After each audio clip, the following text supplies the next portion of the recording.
I wanted to be able to have people go through the emotions of discovery and wonder that happens when you come into new ideas. And so I felt like I literally had to make people feel like they were literally moving in physical and mental space. And so that's kind of how it became so crazy. I've long wanted to make a movie that, you know, entered sort of a magical realism space. I think so rarely do people of color get to occupy that space in film iconography, so that was exciting. I'm a fan of Boots and excited by him. I really wanted to work with Lakeith.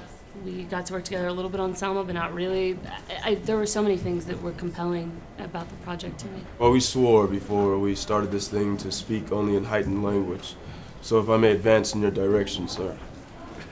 Sir? I was inspired deeply with what struck me between the texts. In fact, it was a metaphysical chemical reaction that occurred within the brain with a mixture of THC and DMT while watching a DVD. Came to the conclusion that I must be a part of this project. For me, it was the coke-fueled orgies. Yeah. What? Yeah.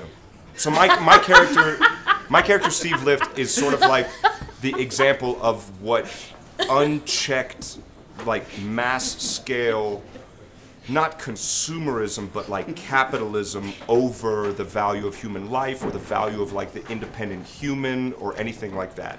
And is a guy who has no problems manipulating or destroying human life in terms of capital.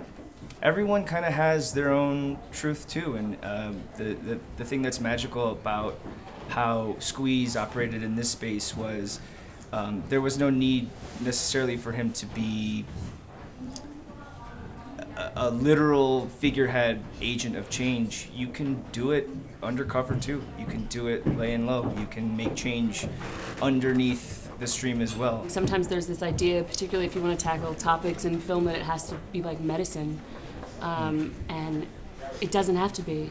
I mean, medicine is good too, and we certainly live in times where we need it. I've always tried to make art that is hopeful because I am hopeful. I think sometimes when we just get this litany of problems thrown at us, you know, art does that, the news does that, without any analysis of how the system works. It can be easy to just say, well, how do we get rid of this one problem, that one problem, and soon you're frustrated and you've thrown up your hands. And then there's a lot of art that comes out of that. A lot of what's considered political art is really angry, right? But because I come from a background that says, oh, well, this is how the system works, and here are some steps that we can take that will actually get to the changing the root causes of it. It lends to an air of hopefulness. You got rose-colored glasses on.